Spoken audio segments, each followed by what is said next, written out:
Good afternoon. Welcome to the Washington Institute. I'm delighted to welcome you all to this post-Labor Day gathering, a celebration of the publication of this timely, important new book by my colleagues, Dennis Ross and David Makovsky. When you're a leader and you get your face chiseled into Mount Rushmore or your picture on a coin, it's not because you did nothing during your time in office. It's not because you waited out the term.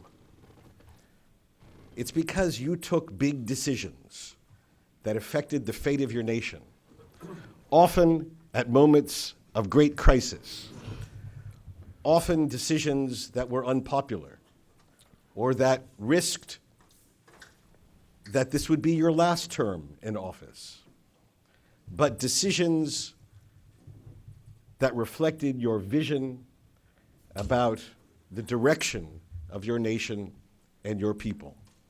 And if you made it to Rushmore, or if you made it on a coin, it's because decades later, your people looked back and said, thank you for having the boldness, for having the courage to take those decisions. Israel today is remarkably a strong, self-confident country for many reasons, and far too complicated to go into all of them in just this event. But one of the most important reasons is that it was blessed with Rushmore-like leadership at critical moments from the founding of the state all the way over the past 70 years. And those moments that demand Rushmore-like decisions have not gone away. And that, in a nutshell, is what this book is all about. It's to tell the story of those leaders who rose to the occasion, who met history head on, and to remind us that those moments, the moments are in the lives of all nations, but those moments in the life of the state of Israel are still with us. And it is to hope that Rushmore-like leadership will rise to the occasion again to help the people of Israel deal with those questions. And just doing that is such an enormous service as we are all busy on our iPhones tracking the ups and downs of the latest, headlines and this yet another election campaign of 2019 in Israel, to remind us about the really big picture. And for that, I want to thank you, Dennis and David, for doing that enormous service from thousands of miles away to remind us about the big picture and the fundamental role of leadership. It applies here, it applies in countries around the world, and it certainly applies in Israel. So, with that, I want to do this plug in front of our global live-streamed audience for Be Strong and of Good Courage, How Israel's Most Important Leaders Shaped Its Destiny, and what the challenges remain for Israel's next set of Rushmore-like leaders.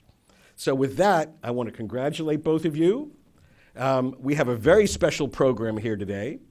In addition to having Dennis and David talk about their fantastic new book, we have, through the wonders of technology, Dalia Rabin and Gilad Sharon joining us after David speaks.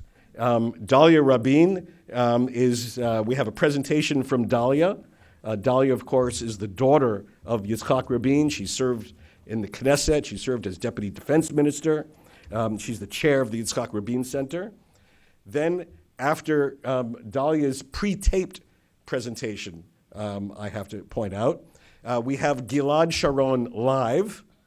Gilad is Ariel Sharon's son, the author of a best-selling biography of his father titled Sharon, The Life of a Leader. He manages the family farm, has done so for 30 years, still a member of the Likud Party, still a major in reserve duty in an elite army unit. So we're going to go from David to Dalia to Gilad. They will offer their view and perspective on their respective fathers. And then to bat cleanup, I will turn to Dennis to close our opening presentations. And then after a couple of questions, I'll turn the floor over to your questions for our panelists. So first, I'm very pleased to bring to the podium my longtime colleague, David Makovsky. David is the Institute's Ziegler Distinguished Fellow, director of our project on Arab-Israel relations. He has had careers in journalism, in scholarship, and in government. In the second Obama administration, he served as senior advisor to the State Department's special envoy for Israeli-Palestinian negotiations. And congratulations, David, for this fantastic achievement.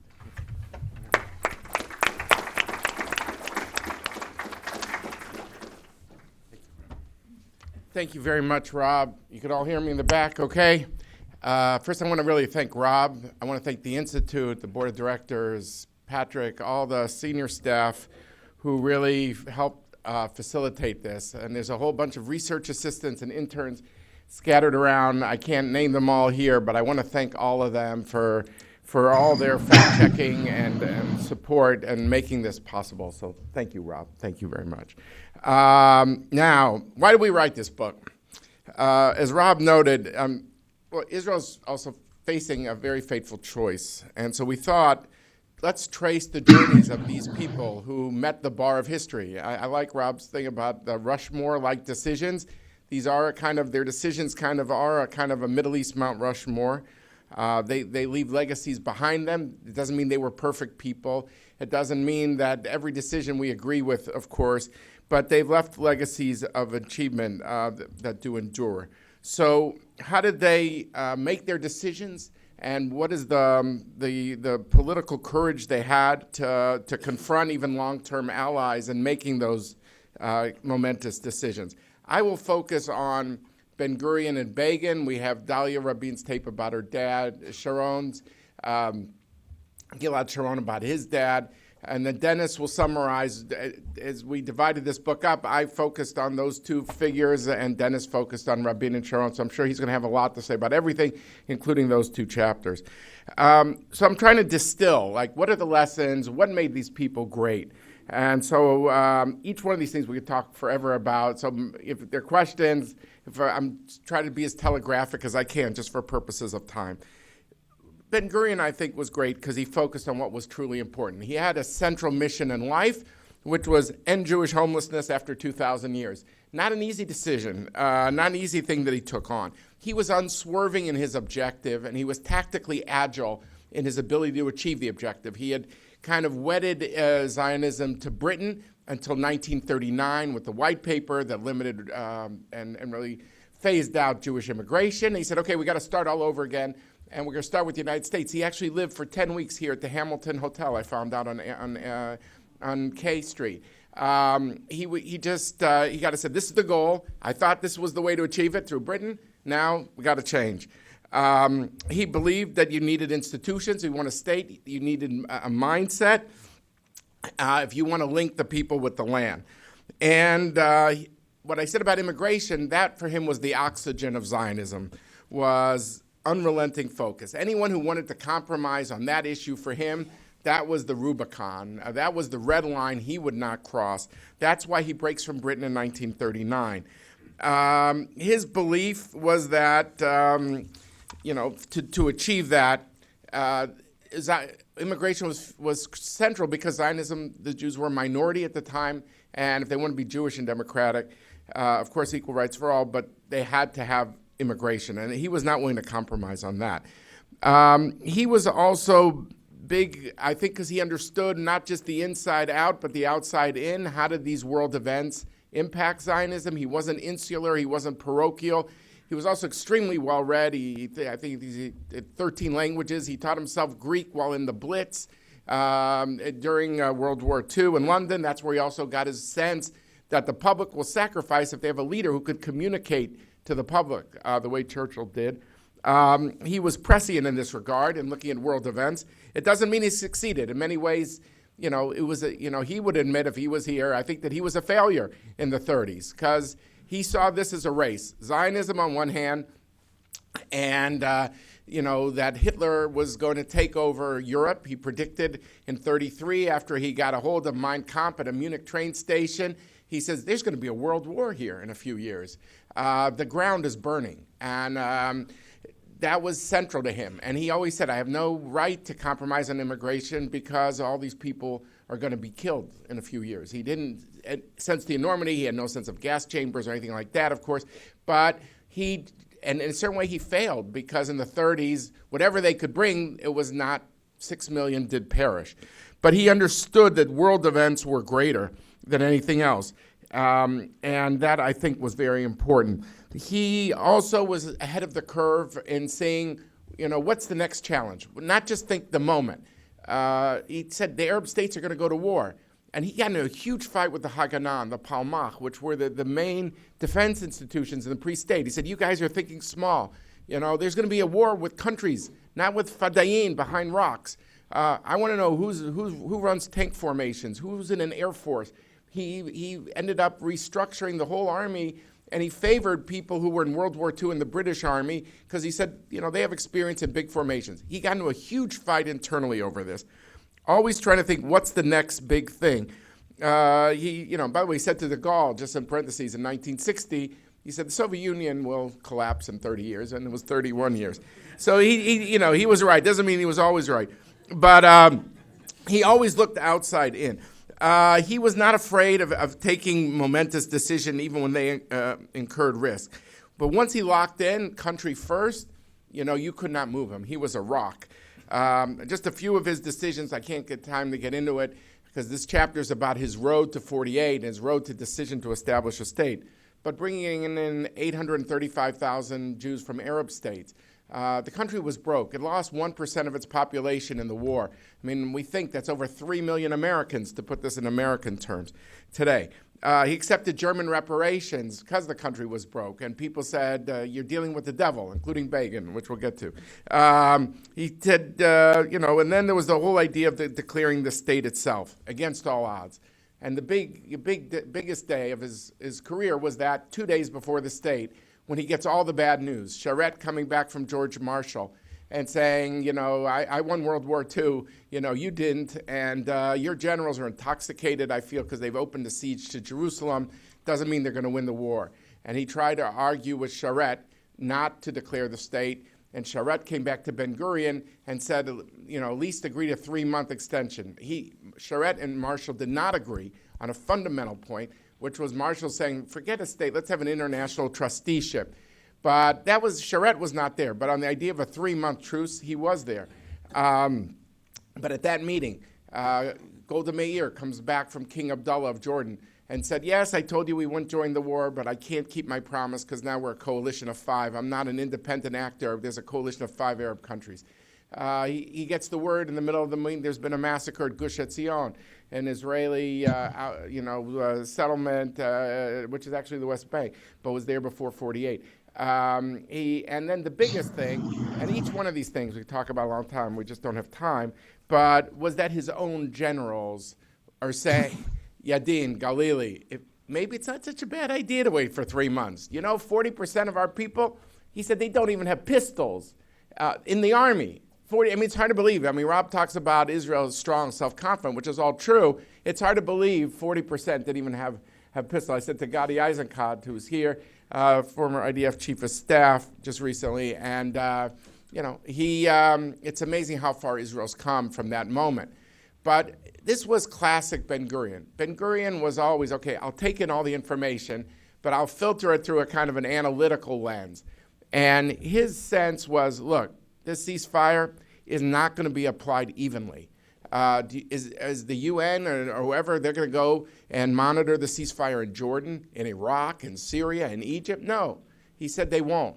He said our biggest resources are abroad. Our weapons, our money, our people, our supporters, the potential immigrants. We've been fighting to open these gates. Now we have our moment. Now we have our justification. What justification will we have if we didn't declare the state when the British are leaving in 2 days? So it's now or never. So having a sense of timing, I think, was critical. So Ben-Gurion was detached, but he was always pushing for decision. And he was unambiguous. But, it's not that he ignored others at all. He took it all in, but he had an analytical framework based on his unswerving goal.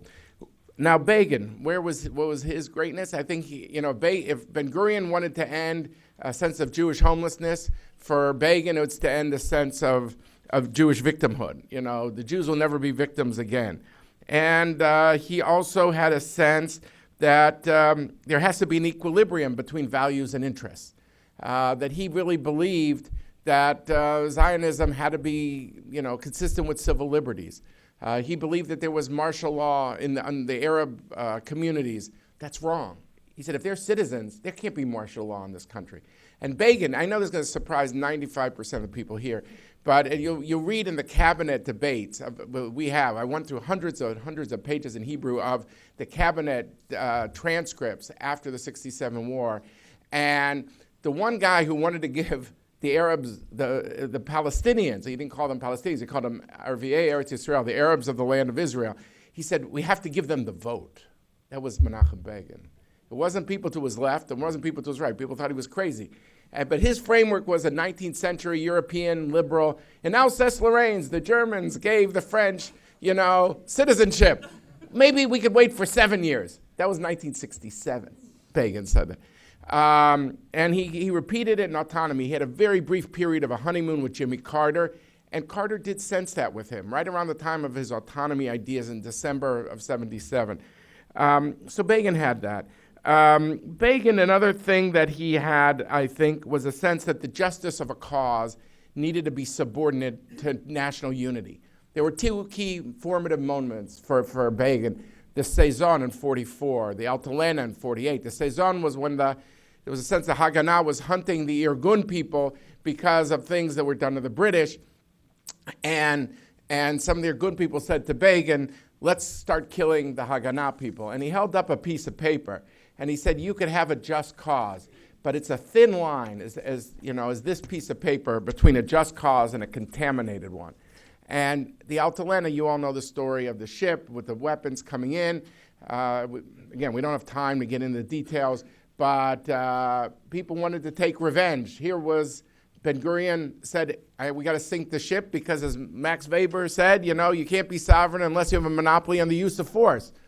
But Begin, there was an issue of principle, too, that, if you were sunk, people said, let's go after Ben-Gurion, let's go back to the underground, we can start killing some of those, the Haganah, or these people. And Begin said, no, we're not going to fight fellow Jews. And I think that really defined him. He had a moment, I think, during the German reparations debate where he a little bit veered from it in terms of at least his statements, not his actions. But I think he was very proud that whatever the justice of his cause, that these ideological attachments did not overwhelm his sense of broader commitment to the country first. Then the only other last points I would say about Begin is that I think the biographers of the Carter period in the 80s who wrote their memoirs first, they saw Begin as very narrowly defined. He got what he wanted. He got peace with Egypt, but he didn't give enough on the Palestinian issue. And I totally understand their point of view. But what they didn't see in the 80s was that in 1993 would be Oslo, and that every Israeli leader would be quoting Menachem Begin for accepting the legitimate rights of the Palestinians. And the Palestinian Authority, whether you're in the Likud, whether you're in Labor, they all quote Begin. So in the 80s, you couldn't have seen the 90s, But Begin's move on autonomy and accepting legitimate rights of the Palestinians, certainly we could say it didn't go far enough in terms of 2019, but by setting the template, everyone internally could use Begin for political cover to go forward with the Palestinians. And the last point was just this sense of, this sense of weighing the risk of action versus the risk of inaction. What I said about Ben-Gurion, that for him, the risk of inaction was missing the moment. And he felt he couldn't miss that moment. The risks of inaction were too great. And I think for Begin, too, the risk of inaction, of not giving up the Sinai, his view was there could have been another war with Egypt. This could lead to a break with the United States. The risks of inaction were greater. And it caused, really clashes against him by his comrades in the Likud. There were demonstrations against him, everyone like having umbrellas from Chamberlain. But he was attacked that he betrayed a cause. But he felt when all this subsides, the achievement of peace will endure. And that, I think, is the point that we forget, is that peace has endured. It's not the War and Peace, but the point is look what it survived. It survived the assassination of Anwar Sadat. It survived 2 intifadas, 2 wars in Lebanon. It survived the Muslim Brotherhood government in Egypt. And no one has been killed in those 40 years that we just celebrated early this year on March 26th of the peace treaty. It was in 1979, now 40 years later. So I think Begin deserves some credit. And of course, Anwar Sadat deserves a lot of credit. These are books about Israelis. I hope we do another book on heroic Arab leaders, whether it is Sadat, whether it is Hussein, whether it is a guy like Salam Fayyad or some other key Arabs who have made key decisions. But I think that the fact that the peace endures, people forget. What does that mean? In the 1970s, 30% of Israel's GDP went to the military. Today, it's about 5%. And if you break that down in terms of GDP, my calculations is that's like $130 billion difference per year because of peace that Israel could put into roads, schools, and clinics. So these people had long foresight. And so, but it's this distillation of all these attributes. I would go over them again just to distill them for you, but for the purpose of time, I won't. But I hope I conveyed a sense that these leaders had a sense of foresight of saying, what is the legacy? Don't always do. I think it was I was rereading John F. Kennedy's Profiles in Courage, and we like to see this as kind of a book about Israel's profiles in courage. And he quotes Walter Lippmann, the great columnist. Kennedy does in 1956. And Kennedy said, the role of leaders is not to do what's popular, it's to do what's right. And we hope this book conveys a sense that here were leaders who had that sense of political courage and did what's right, because even if they had some unpopularity at the time, their legacies and their achievements endure. Thank you all very much.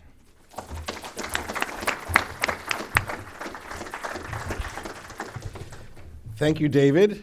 And now we'll turn the house lights down and we will turn to Dalia Rabin. First of all, I would like to congratulate Dennis and David for the publication of the new book. I was very, very content to see the choice of the leaders that you chose to write about. Not that I was disagreeing with the choice, but I was very pleased to understand that my father is included among the 4 leaders that you chose to write about. My father's leadership was, to my opinion, quite unique. He was different. He came from background of very active parents in the Labour Party. He was raised on the values of labor and democracy, very rigid and strict. He graduated Kaduri, which is an agricultural high school, and spent most of his adult life in the army. I think that the most significant part of his life that shaped his whole life was the War of Independence. The way that we entered this war with so little ammunition, so little trained, and so little plans for programs for the war, found him afterwards doing a lot of rethinking and making the conclusion that he's going to devote his life to build a very strong army, a very, very strong defense world, the whole parts of the defense of Israel, and he did. The peak of his life was the 6-Day War, no doubt. But I won't go into details because you'll find it in the book. I just want to say that the symbols, the most important parts of his leadership were, first of all, that he was very, very modest. Actually, most of the first leaders of Israel were immaterialistic, very modest in their private lives, but he was more than modest. He was shy. He never ran after honor. He never took credit for things. He never thought about himself. He was totally devoted to the people he worked with, the soldiers he fought with, and the needs of the Israeli country. And I think that he served as a role model for a leader who always took responsibility for whatever the results were. I think that my father was actually the architect of the relationship between Israel and the United States. After the 6-Day War, he wrote in his biography, now we have to transform, to make the fruits of this big victory into peace. And this was 1967. So he understood that those territories that we conquered during this war will be a card to play with and to bring about peace to the region. And this was his idea, going to Washington and create the relationship, the deep understanding and the deep bond between United States and Israel. He understood that a potential ally to our reaching for peace is only the United States. It was still the Cold War. Russia was still supporting the Arabs, especially Egypt, and he understood that we need the other superpower to support us, especially because the United States was also a democracy, the biggest democracy, and this was his vision when he went to be ambassador to Washington. And rightly so, it proved itself. And president by president, we were very much supported by the administration, the American administration, and he always said that we cannot take any step forward without a clear support of the United States. And from his time as an ambassador, Israel started building its force based on the American financial support and the American arms, missiles, boats, submarines, so on and so forth. My father was not a hawk that turned into a dove overnight. He was seeking peace ever since he left the army and after the 6-Day War. He witnessed the terrible price of wars, and he thought that for Israel people that wants to have normal life, that our society got more materialized, more liking to be like the global village. Our youngsters were more attached to the world. And he understood, he saw in his eyes that people no more want to die for the country, but he wants to have good life here. So he slowly tried to build the infrastructure for making peace in the region. First, he signed the interim agreement with Egypt, and then he was very pleased with the peace that Begin and Sadat signed. He was very supportive, and he was pulling the strings behind the screen when he was ambassador, trying to convince Israeli government to do peace with Egypt. Not very successfully at that time, but after the Yom Kippur War, Israel was more ripe for this peace. And then he tried to make a dialogue with the Palestinians in the territories, and he saw that whenever he came to an agreement with one of them, they went to get the approval of Tunis. So after a long time as Minister of Defense in Sharon's government, he decided that if they anyhow go to Tunis, let's bring Tunis in here and try to make the agreement with Arafat.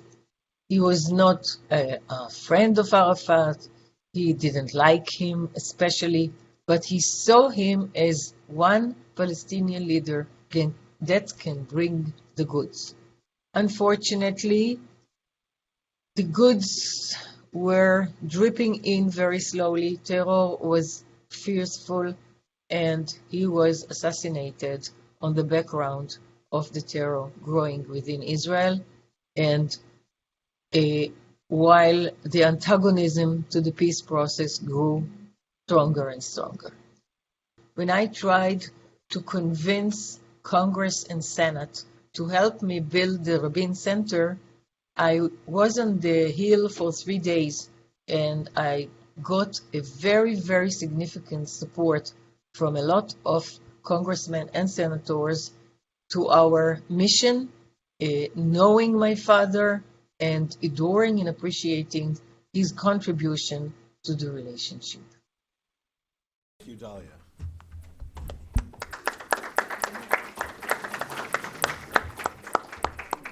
And now I'll turn live to Gilad Sharon. Gilad.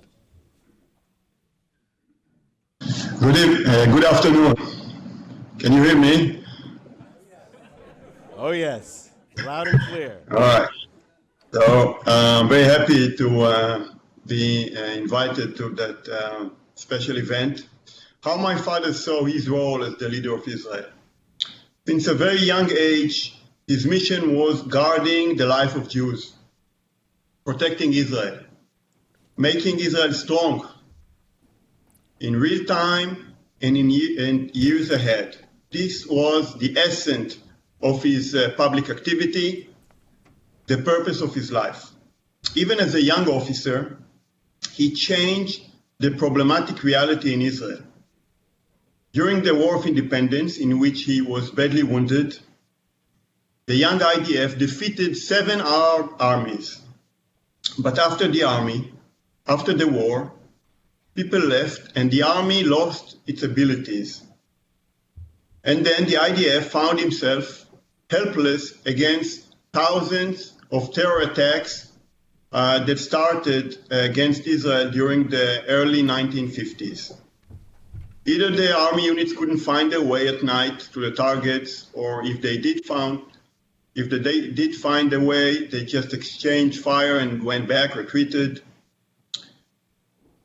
Now, my father was a student released from the army when he was called to establish Unit 101, the commando unit. And the change came very quickly. After 2 months, only 2 months, the Prime Minister and Minister of Defense, David Ben-Gurion, that was very curious, who wanted to see who is this young officer that not only gets an order, but also executes it. And ever since, he had an open door with the Prime Minister, something that was very unusual even back then.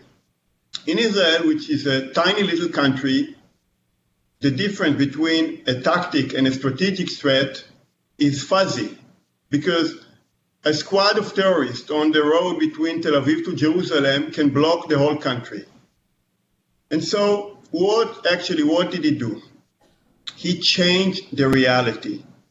And while doing it, he set standards and values that goes with the IDF till this day. We do not return until we execute. We do not leave our men behind. And a very high level of performance during action. These were the things that he brought. By doing it, he gave the government, the political level, he gave them the freedom to choose, something they didn't have before. The army, by nature, always pushed for military actions. And the political level, they have wider considerations, and so sometimes they approve and sometimes they don't. But he gave them the freedom to choose. He gave them the military option.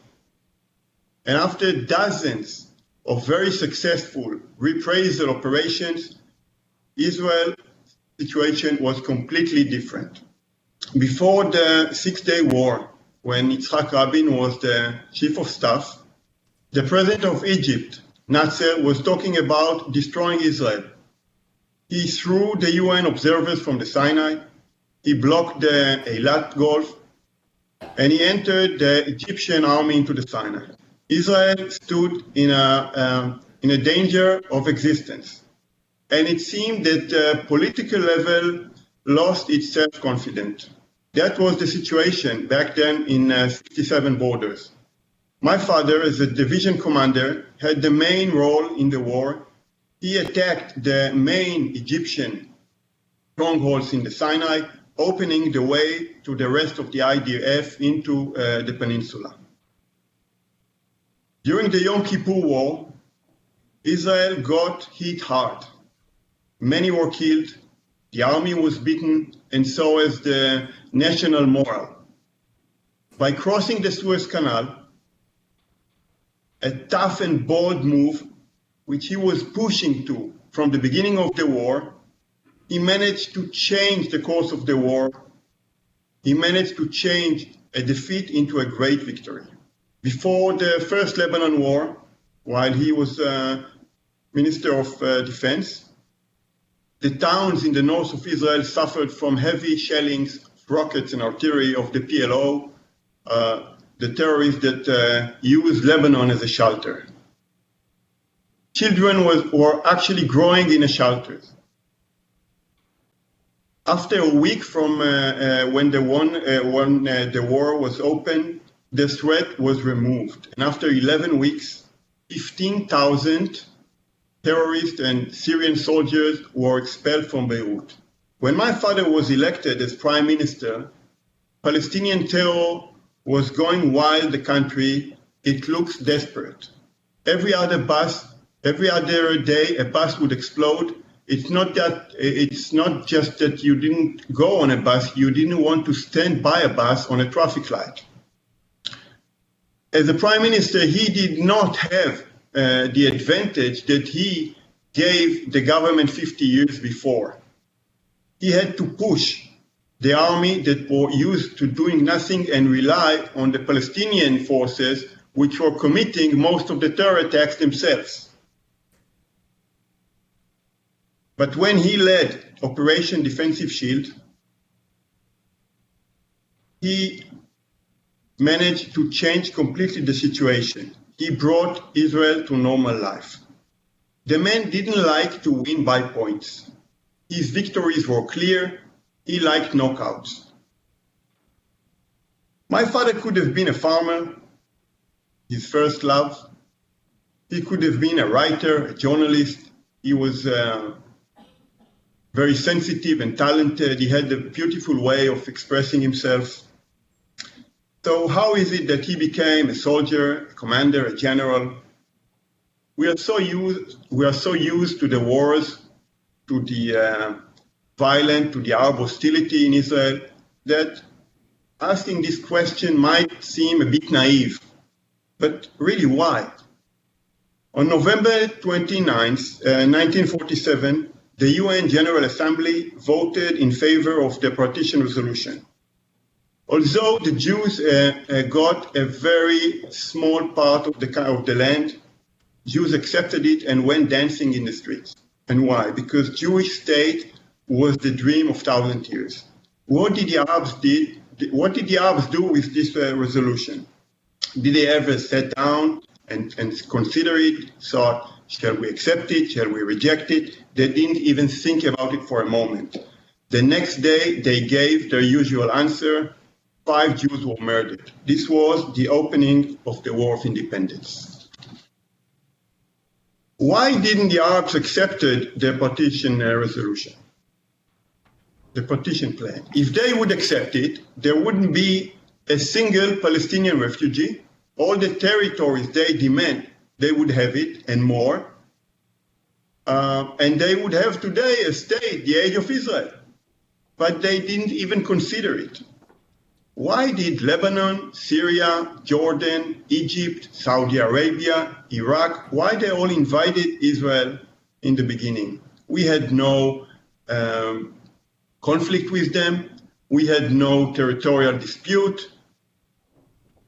So why? And then what did the Arabs did? What did the Arabs do during 19 years between the War of Independence and the Six-Day War?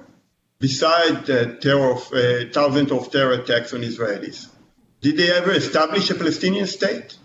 They didn't even think about it. Because the source of the violent and the Arab hostility towards Israel is not the outcome of the Six-Day War. This is the excuse, this is not the reason. The source for all this evil is the Arab unwillingness to accept our right to have a Jewish state in the land of Israel, no matter what borders. And this is the reason, and all the rest is just talk. This is the reason we are not on the maps in schools, in Arab countries, not even countries we have peace treaty with, not in Egypt, not in Jordan, not to talk about the Palestinians. We are not there on the maps, not in the previous borders, not in the 67 borders, not even in the partition plan borders. When we start to be on those maps, when they'll educate their children that we have the right to live in this country, then maybe we'll have the possibility to talk about this. And from that perspective, nothing changed. Look how Arabs are making peace among themselves. In Syria, in Iraq, Yemen, Sudan, Libya. Just imagine what they would have done to us if they just could. My father knew that very well. He was born in Israel. He knew our neighbors very good. And so he had no illusions. And that was the reason that in any future arrangement, if there ever will be one, he would never let our right and our ability to defend ourselves. Our security will never be outsourced, which was let's say, the biggest Oslo mistake. Over the years and all the roles he played, whenever he saw a problematic reality, he set a goal and he changed the reality. He made the impossible possible, time after time. This was the man. Thank you very much.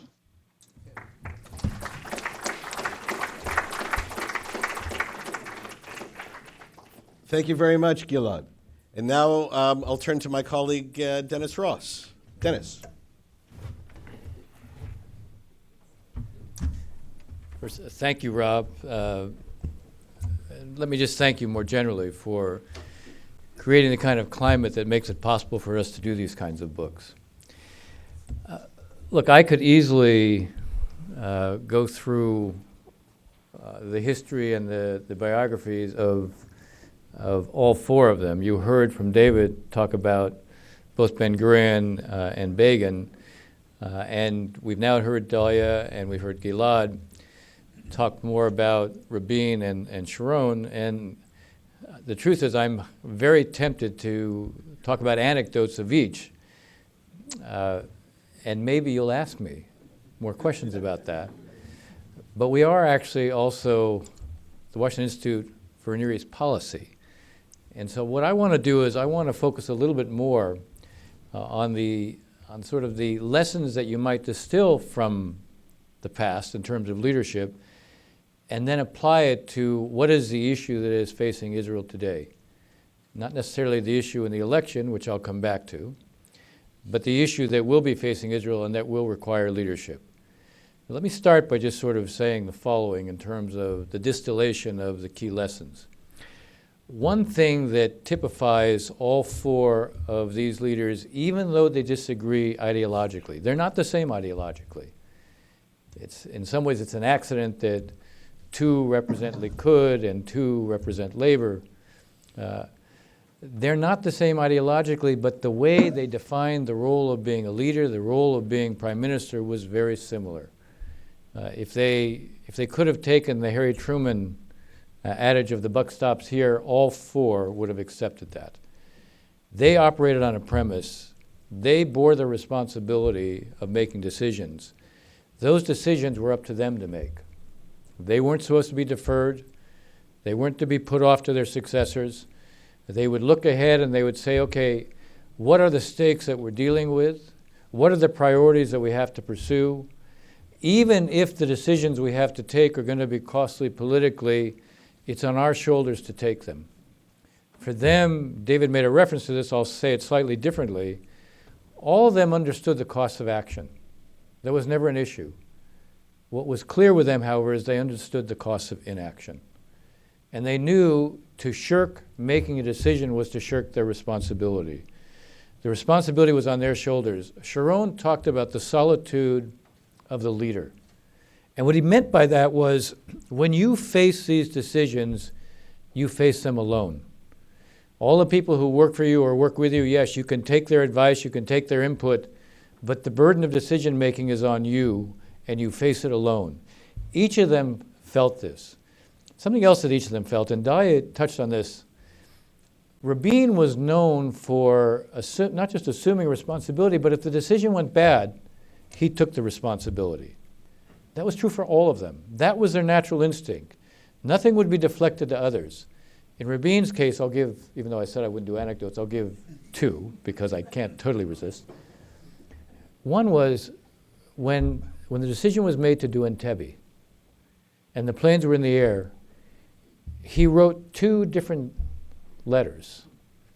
One was a letter to explain what had happened, and the other was to submit his resignation in the event that it went very badly. And the instinct was, okay, whatever happens here, it's on my shoulders. I was in Israel as our negotiator in 1994 when Natan Wachsman was kidnapped. And I was heavily involved in trying to get the Palestinians to give us any information they knew. Turned out the PLO wasn't behind it. The Israelis found where he was being held. They conducted an operation, and he was killed. Rabin immediately went on television, and he said the responsibility for this was mine, not the military's. This was Rabin. He and Sharon in particular revered the institution of the IDF. What drives much of their decision making, Rabin in response to basically the first Intifada, and Sharon when it comes to making the decision on Gaza. They're both heavily influenced by the health and well-being of the institution. Again, how they defined leadership, how they defined responsibility. Dalia made a reference to her father staying in the military. He wanted to be an agronomist. He actually, he got a scholarship to go study water engineering at UC Berkeley. But he stayed to fight in the war. And then he stayed afterwards because he felt, even though, and this is interesting, it's one of the areas where Ben-Gurion looks ahead, and Ben-Gurion, as David said, is focused on building a military that is fighting conventional wars. Rabin emerges out of the Palmach and their commando units, and he feels too little attention is devoted to them, and he feels that Ben-Gurion didn't do what was necessary to prepare everything. He decides he will stay in the military. His responsibility is not to become an agronomist. His responsibility is he owes a debt to all those who died. He says, never have so many owed so much to so few. And his, what drives him as he stays in the military is to ensure that's never repeated. Sharon is very heavily shaped the same way. They look at the stakes of the country. They have the capacity to look ahead. As I said, they're not afraid to make decisions. You could ask the question, if they were around now, what would they be seeing? Well, I can tell you, in 3 of the 4 cases, a preoccupation were in ensuring that Israel would be a Jewish democratic state. I say 3 of the 4 cases. Begin doesn't use the same terminology, but the one thing for Begin, as David said, Begin insists, it may take 7 years, but Begin insists, if the Arabs are part of the state of Israel, they will have full equal rights. They will be permitted to vote. Now, this is significant for today, because if Israel stays on the path it's on, by default, it will become one state for 2 people. This is not an issue that is being, I'll put it this way, it's clearly not in the forefront of the debate going on in Israel right now. There are some people who will write about it, but it's not in the forefront of the debate, and there are reasons for it. I mean, if you're an Israeli and you're looking at the region that surrounds you right now, well, what do you see? We see 130,000 Hezbollah rockets. You see the Iranians trying very hard to create precision guidance capabilities for those rockets. You know that Israel is small, with a limited number of high-value targets, both strategic and economic. 100, even tens of thousands of rockets that suddenly have precision capability, first will overwhelm any defense that you may have. Yes, Israel has a very effective integrated missile defense, but the price of offensive missiles is 1/10 the cost of defensive missiles, and there can be a saturation. So you're focused on how do you deal with that threat. Very real, not abstract. Iran building and bedding itself with Shia militias in Syria. Not abstract, quite real. Iran trying to put rockets into western Iraq, again, with capabilities to hit Israel. ISIS in the Sinai. Hamas in Gaza. None of these are abstract. So it's not surprising that the tendency is to focus on those threats. When we talk about one state for 2 peoples, that is real in terms of affecting Israel's identity over time, but it doesn't measure up to the same immediacy in terms of being tangible. So that's one reason. There's a second reason. First, there are those who simply deny in Israel that there's even a demographic problem. And I will, when you read the last chapter, there's a whole long discussion that deals with this, but I'm going to just give you one example that puts this in perspective. 1986, counting the Jews and Arabs in Gaza, Israel, and the West Bank. The percentage was 63% Jews to 37% Arabs. 1986. Now, 1986 is before Soviet Russian Jews come to Israel. More than 1 million come in 3 years. And obviously they have descendants. So today, count the Russians and don't count Gaza. By the way, we don't count Gaza when we look at the demographics, because Israel got out of Gaza. For those who say Israel should withdraw, when they withdraw and then you still want to count them anyway, there's something wrong with that approach. So don't count Gaza. So don't count Gaza, but count the Russians, and the ratio today is 61-39. So the idea that there's not a demographic problem is to ignore reality. And the reality is, even when you're at close to 60-40, you're already one state for 2 people. Now, Israel has a choice to make. If it's one state for 2 people, either it has, one law for everybody, or it doesn't. When one state becomes the sole part of the political discourse, when 2 states can't even be discussed, then the only option you have is one state. And when the only option you have is one state, the one thing you can guarantee is that the Palestinians are going to have a new mantra. and it's going to be one person, one vote. And if you think that BDS was a problem for Israel and its legitimacy, that will be child's play compared to the impact this will have. I describe it as a political freight train that's going to hit Israel. David describes it somewhat more colorfully as the atom bomb. Either way, Israeli leaders have to make a decision. And the decision isn't, let's go have two states, because two states isn't available anytime soon. The Palestinians are completely divided, not just between Gaza and the West Bank, between Hamas and Fatah. They're not going to reconcile that anytime soon. That's just a reality. You also have in the West Bank succession looming. Succession periods are not a time when leaders who are competing become more reasonable. They compete to see who can be more pure, not who can be more accommodating. So two states is not an option anytime soon. The issue is, will Israel preserve the option of separation? When you lose the option of separation, then you lose the ability to have two states maybe 10 or 20 years down the road. When you lose the option of having two states, then one state is the only outcome. And then this issue of one state for two peoples, that is the issue that comes to the fore. Now, for an Israeli leader to make the decision, I won't go through all the items because I want you actually to read the concluding chapter. The idea here is to build your interest, not to tell you everything in the book.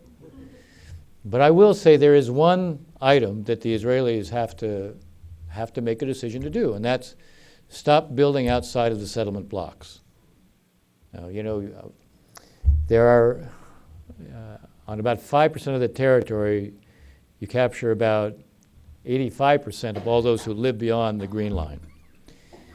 So there is a basis on which to say, okay, since the blocks themselves aren't currently defined, you can take the security barrier and say, no building beyond the security barrier. You have 104,000 Israelis who live beyond the security barrier right now. I can't tell you when the tipping point will come. I can simply tell you it's going to come. And once you've passed it, then you've lost the option. So an Israeli leader needs to make the decision to stop building outside the blocks to preserve that option. That's a hard decision to make politically, because obviously the weight of the settler movement is quite real. But I have a suspicion somehow if these leaders were around today, they would identify, here is a fundamental challenge to the future identity of Israel, its character and who and what it's going to be. And everything about them, everything that they did, everything you see when we describe who they were, how they evolved over time, what the nature of their journey was, and how they faced up to decisions, and how they never lied to themselves. They understood what had to be done, and they never shied away from doing it. And that, we hope, will be a lesson for the future. Last thing I will say is, the book opens with Sharon and me having lunch. And Sharon says to me, all my successors are politicians. And what he means by that is they'll only make political decisions. And so, not that we're suggesting that's true, but in the concluding chapter we also outline what the United States could do to make it politically easier to make the hard decisions that we outline in the final chapter. But of course you'll read the final chapter to find out what that is.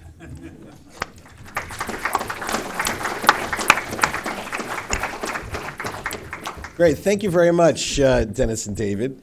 Actually, I want to open up a Q&A discussion with you by focusing on your final comments, and both in terms of being politicians and the United States. Now, I know Sharon was using the term politicians derisively. They're politicians. But you have to be a politician. Certainly you have to be a politician in the 21st century if you have an idea that you want to communicate to your public and convince people of the wisdom of your thinking. So when you look at these four leaders, are there any lessons for that part of leadership? Not just the part that you're alone in the room making a tough decision, but that you're bringing along your people to follow you down the path of that tough decision, which is also a critical part of real leadership. Yeah, maybe I'll start. I mentioned about Ben-Gurion in the Blitz in 1941. I think he was there, and he was, like I said, he was struck by Churchill. He thought leadership is about communication. How do you get people to sacrifice for a greater cause? And he thought if you could communicate well and you tell them what you're trying to achieve, they'll be with you. They'll sacrifice as long as they understand the stakes.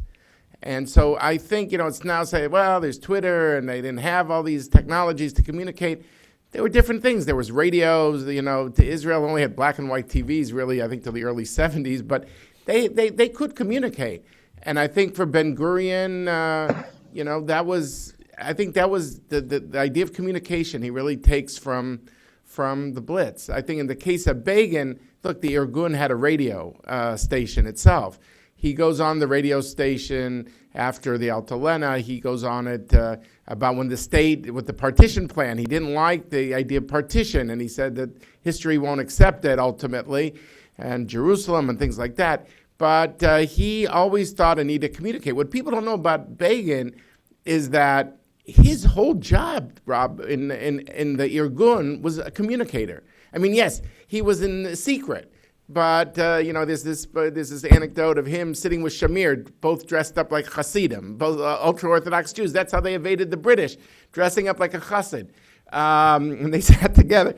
But Begin never fired a shot in the Irgun. He saw his role as communication. I got to write the communiques. He listened to the BBC every day, from the Irgun times all the way till the day he died. I mean, he lived by communication. So the idea that even these guys were in the underground, in the militant phase, they thought their job was about communication. I'm sure Dennis will talk about Rabin and Sharon. So I know it's fashionable to say, well, in the 21st century, these guys couldn't be leaders today, but they always understood the importance of communicating, and I think that was essential to them.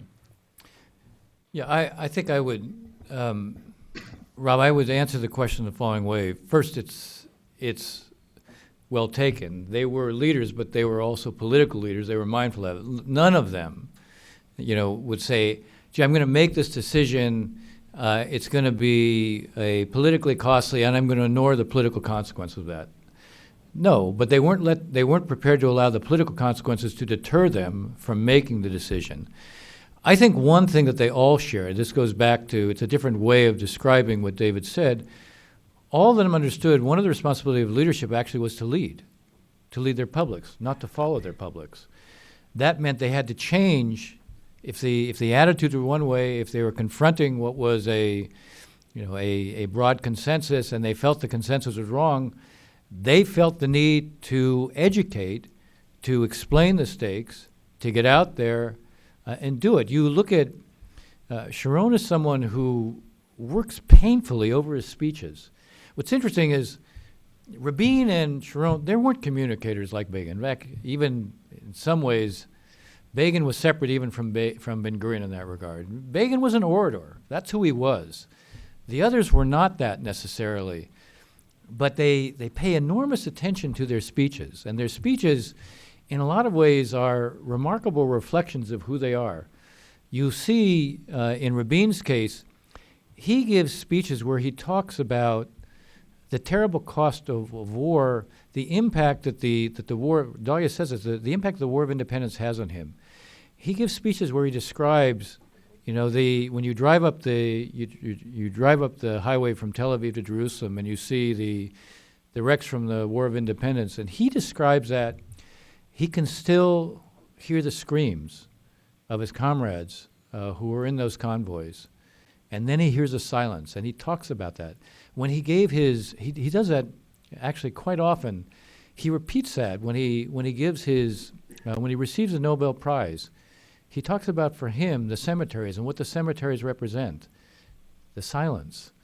I mean, the speeches were their way of trying to lead and educate the public. When he describes how difficult it was for him to shake hands with Arafat, which anybody who was there, I happened to be there, knows that this was something that was just almost gut-wrenching for him to do. But when he's explaining it in his speech, he says, I was not Yitzhak Rabin, the private citizen who lives on Rav Ashi, not the father of Yuval and Dalia. He says, I was representing the state of Israel, and we could not put our head, we were not ostriches, we couldn't put our head in the sand to pretend that the Palestinians didn't exist. He's poignant, and so is Sharon. When Sharon gives a speech to explain Gaza, he says, this is the hardest thing I've ever had to do. He talks about the debt he owes to the people who he sent there. He says, this is much harder than anything I did as the leader of the military in ordering men who I knew might not return. Because I put you there. You raised your families there.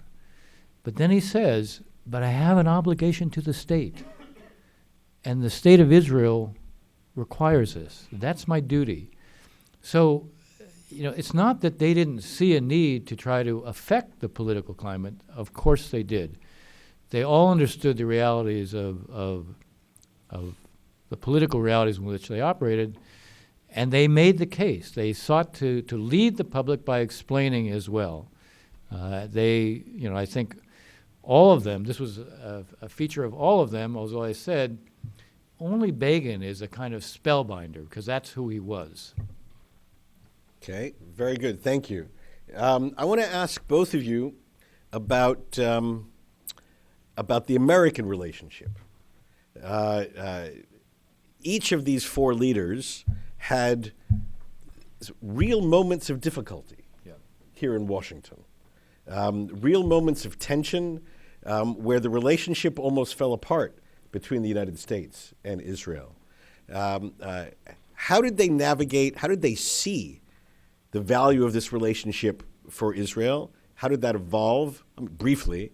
And how did they deal with that moment on the verge of utter disaster for all four of them, whether it's Ben-Gurion and the nukes with Kennedy, whether it's Begin and Carter, or Begin and Osirak, whether it's Sharon and any number of times, and Rabin, even in the first, Rabin and Carter, and Rabin and Kissinger in the 75, reassessment. Sinai too. Look, in the case of Ben-Gurion, he had something that no other prime minister ever had, in that if you look at his diaries, he really he feared the United States was going to attack Israel. I know no people in the United States have ever heard this. It's not generally known. But, when he sent Charette to see Marshall, he really feared that Marshall would oppose it so much that there might be an American military strike on Israel. I know this sounds so far-fetched. Can I add a historical note from my own dissertation research? Please. The British naval ships in the Eastern Mediterranean in the summer of 1956 that were making a decision whether to go to support the Sinai had two sets of orders in the safe on these ships. One set of orders was how to attack Israel, to defend Jordan because of the violation of the Anglo-Jordanian Treaty by Ariel Sharon, or how to support the Israeli invasion of Sinai because of the Sinai campaign. Not to put too fine a point on October 14th, Anthony Eden calls up the Undersecretary of the Foreign Ministry and tells him to get off his anti-Semitic butt and call off the orders to attack Israel 2 weeks before the war. So go ahead. So these were very different. And look, Ben-Gurion is not invited to the White House during his entire tenure. We're so used to saying that Israeli leaders come to Washington twice a year. Sometimes they use an excuse of an AIPAC meeting or some other Jewish organization. And he was never invited. Eshkol was the first one who was invited, 1964. That's 16 years after the state was founded. that was the first time an Israeli prime minister was invited to the White House. Doesn't mean Ben-Gurion didn't see Kennedy at the Waldorf Astoria in New York or other places, but not at the White House. And the first U.S. Military aid was a defensive Hawk missile in 1962 during the Kennedy administration. So that was 14 years into the state.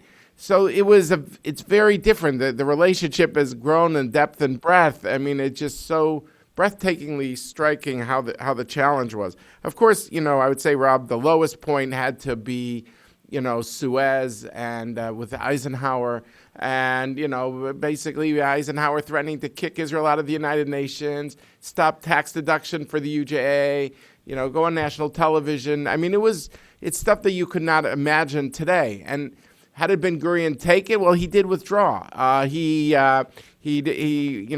extracted some commitments from Dulles and the like to full withdrawal. But these were difficult moments. He did not have the relationship we had today. I was saying about that he was at the Hamilton Hotel on K Street for 10 weeks. He somehow had faith in the American people. And this gets back to your question about communication. He said, I really believe with America, if we could only explain the justice of our cause, we will win the hearts of Americans. He didn't have, by the way, in 1939, Chaim Weizmann, who was in Britain. That was his anchor, the ace in the hole. That whole relationship is complicated. We don't have time for that now. We write about it in the book. But, who did he have of stature of Weizmann? He had Louis Brandeis, but he was 83 years old in 1939. And Ben-Gurion said, we got to start all over again. But we could talk to Americans. We can make our case. So he had this faith, but there was a lot of low points. It maybe didn't get as bad as his diaries feared of an American military strike in 48, but he did not witness the honeymoon in his lifetime. But he still had faith in the American public. And Bart, do you want to say one word about Carter? I don't want to go on too long. I'll just say with Begin and Carter, there was that brief moment where Carter thinks that Begin's autonomy ideal was fantastic. He said, I'm also jealous of your polling numbers in Israel. This was right after the Sadat visit to the Knesset. He said, I wish I had polling numbers in America like you have in Israel. But he thought that Begin's ideas were very reasonable. And he talked about his idea of the vote, and he wanted Palestinians to buy land in Israel. I mean, things that you cannot imagine any leader, not just a Likud leader, saying. But in 78, things went downhill, and it never really recovered. Their relationship never recovered. And Begin had faith, in his case, that ultimately Sadat wanted to extricate himself from the conflict, and he was willing to do that peace, a separate peace with something on autonomy that was going to be hard for him. But, Carter, to the very end, really tried to push it and tried to make this a package deal. But their relationship never recovered. I think the essence of what you're asking is actually how did they seek to manage the relationship? And I think in some ways Sharon is the most interesting case because it's a close call, but I think the first 2 years of the Reagan administration may actually be the real low point of the relationship, where Reagan gives a press conference where he's basically saying he raises the issue of dual loyalty over the AWACS issue, and a lot of what's going on is a function of what Sharon is doing. Sharon, as defense minister, and then later during the Bush administration, when he's building a settlement every time Baker arrives, which I tend to recall quite vividly, his approach is to sort of push the Israeli government to do what he thinks is the right thing, regardless of the American reaction. But when Sharon is prime minister, his behavior is totally different. Sharon now, in his mind, he bears the responsibility, and there is no more important relationship in the world than the United States. He does not want to be on the wrong side of the United States. It's true he makes the Czechoslovak speech on October 4th of 2001, but that then triggers an opening. That creates an opening for a channel between the White House and him, and he, he spends an enormous amount of time before every visit here. He wants to be sure he does things just right. He wants to be on the right side. One of the reasons that he reacts to, he feels the need to come up with an initiative is because he's worried about where the U.S. may be going. So he spends an enormous amount of time focused on how he can manage the relationship when he becomes prime minister. He works hard to create a connection with President Bush. In some ways, he feels even a stronger need to do that precisely because of what existed with the first President Bush. So I would say he learns the lessons, and as prime minister, he focuses heavily on that. What Dalia said about her father in the United States is completely right. He sees, much like Sharon, he sees the U.S. relationship as the most important strategic relationship that Israel not only has in the world, but an underpinning to Israel's strategic well-being. Gilad, I know that you're with us and you've been listening to us. Do you have anything you'd like to add about your father's relationship here in Washington? Well, the first thing that I would point is that after visiting President Bush Ranch in Texas, my father was very surprised to find out that the Prime Minister of Israel has more cars than the President of the United States. But he saw the relationship between Israel and the United States as the most valuable asset that Israel got regarding the international relationship. It is something that based on mutual values and mutual way of thinking, democracy, liberalism, and this is the reason that the bond is so strong. Another thing that my father cared about a lot is Aliyah, is bringing Jews to Israel, and to have very strong connections with Jews around the world, and especially in the U.S., because you have, after Israel, this is the most populated country with Jews. And so this was something that he thought that was an Israeli valuable asset. And that is something that he was always had in mind. He thought that this is like insurance, will always have more Jews to come, and that was very important. Great, thank you. I'll turn to you for a couple of questions from the audience. Yes, in the back. Can you hear me? Laura, My yes. question goes, hi, Laura Cutler, American University. My question goes back to what Rob started the whole discussion with, which had to do with Ben-Gurion's big worldview and ability to see consequences into the future of decisions that were made. And the example you gave was he predicted Russia falling. I'm wondering if anyone can add anything that came after in his thoughts about the decision to give the rabbinate in Israel the power that it has, and how that fell out in terms of a consequence of a decision. Some of the domestic decisions. Yeah. Right. This one. Right. On the rabbinate, I think, like I said, he sometimes, he wasn't a perfect, he didn't have perfect foresight. No one has 20/20 foresight all the time. And I think that he, like many, he had a young aide named Shimon Peres who negotiated the deal to give the exemptions to ultra-Orthodox, not to go to the army, but to be able to stay in the yeshiva. And Peres said, I kept having a picture of my grandfather who was burned, in a synagogue, I think it was, in the Holocaust. It might have even been Kristallnacht before the Holocaust.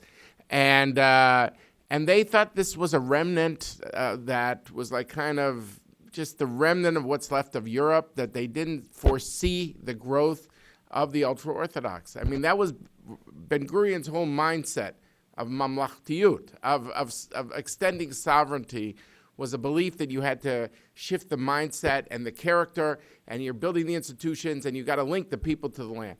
And he didn't foresee the growth of the Haredim, their birth rate, any of that.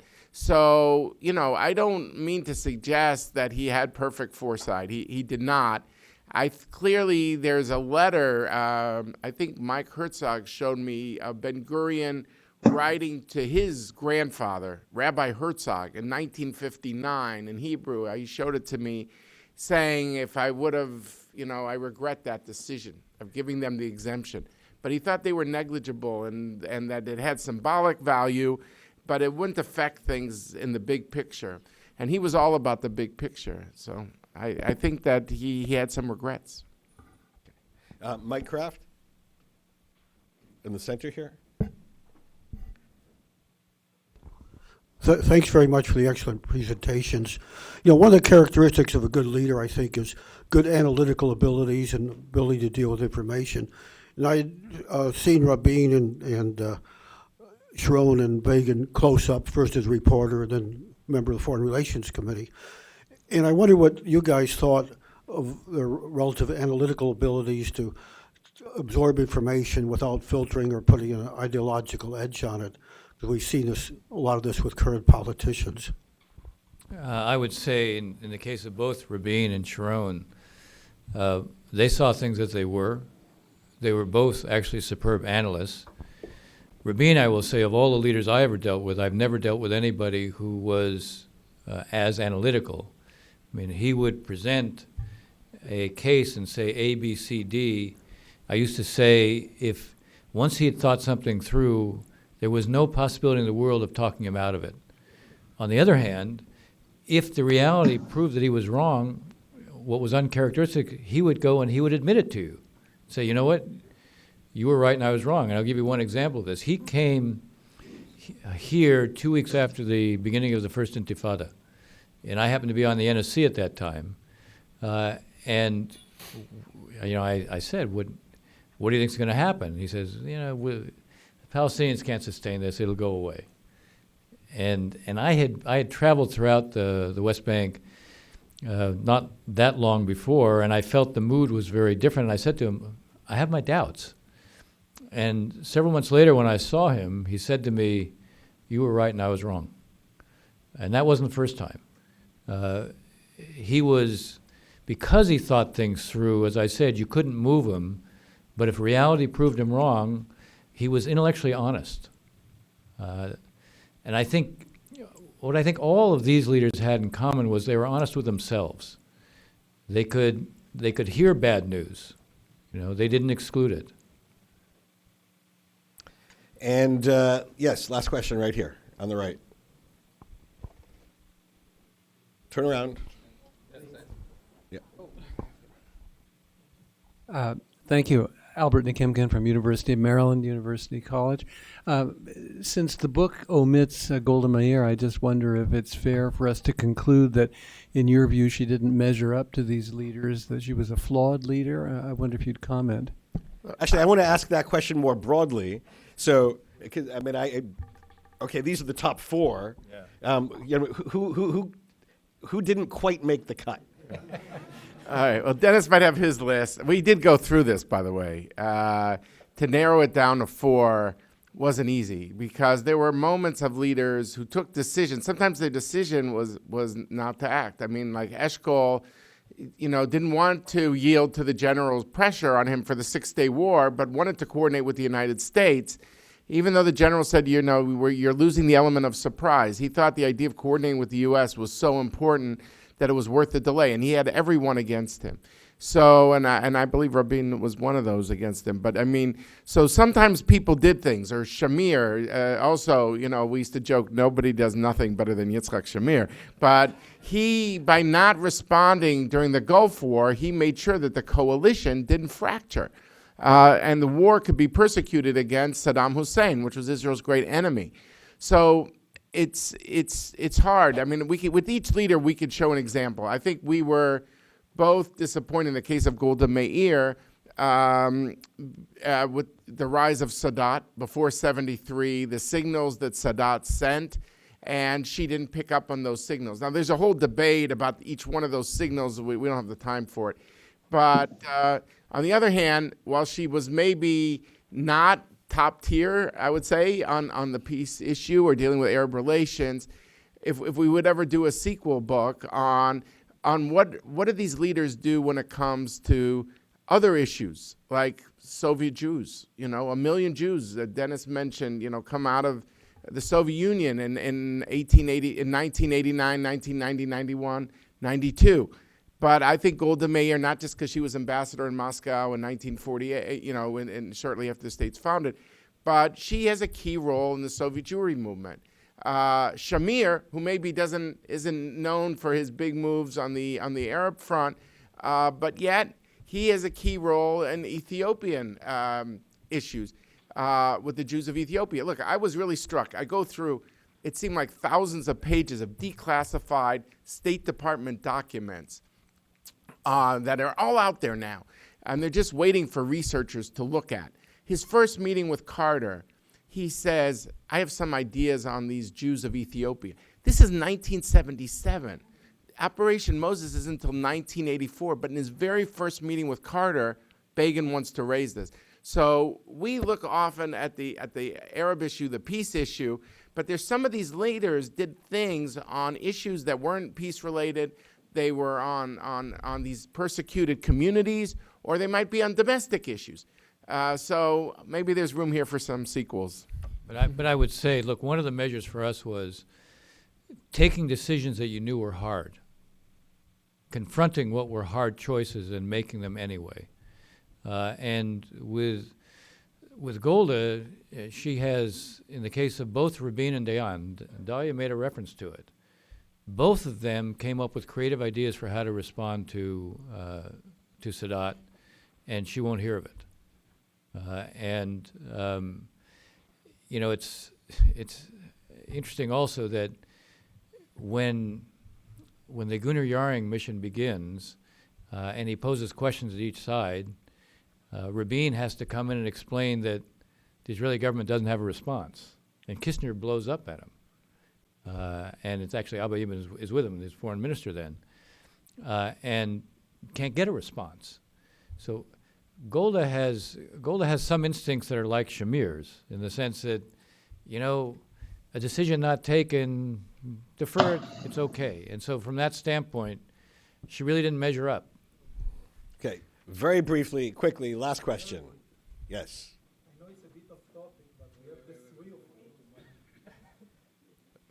I know it's a bit off topic, but we have the three of you here on the stage, three of the biggest experts for the Middle East. So I must have your reaction to the departure of Jason Greenblatt from the peace team, and what does it say about the perspectives and the future of the deal of the century? I'll start. Maybe Dennis will add. I have felt with Jason. You could disagree with him on points here or there, but there was a decency to the man. I found of the three key members of the peace team, to me, his learning curve was most pronounced of the three. He truly was looking for win-win solutions.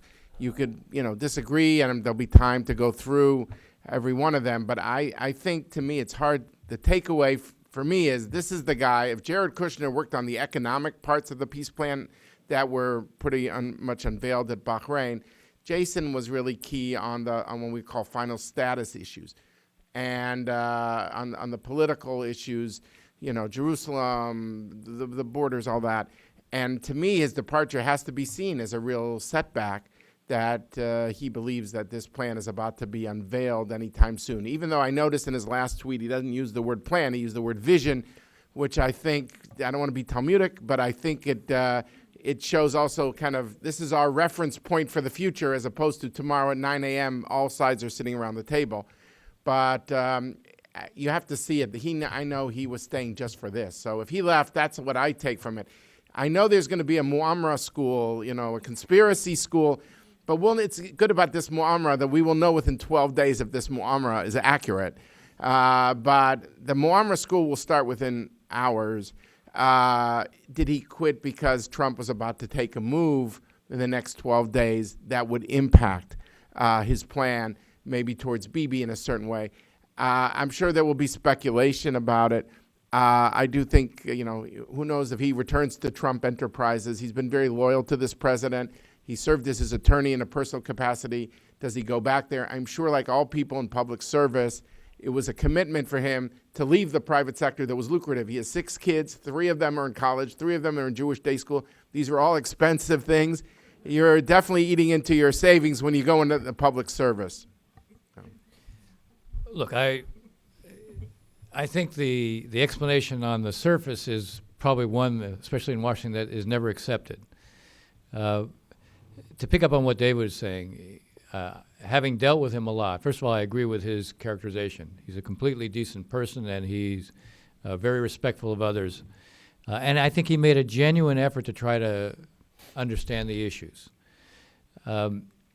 He has made it clear for a long time, I heard it more than a year ago, that he was going to stick around only until the plan was unveiled.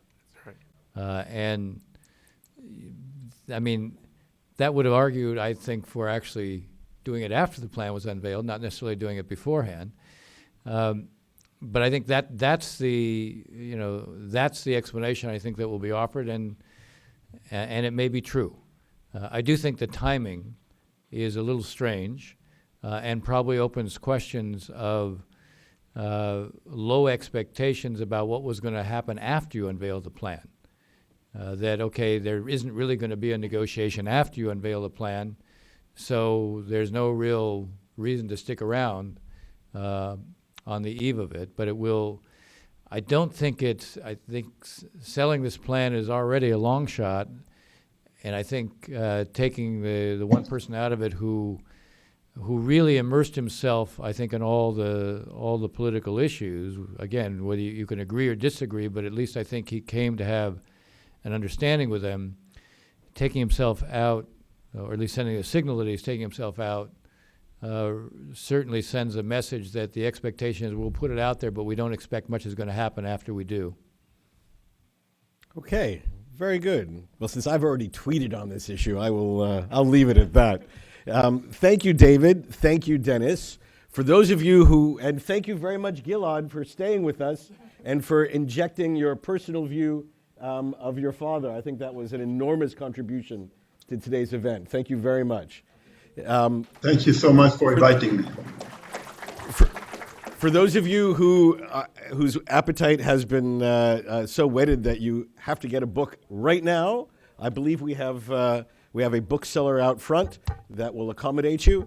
And ladies and gentlemen, We'll be happy to sign them. and they'll be happy to sign it. So thank you very much for joining us today.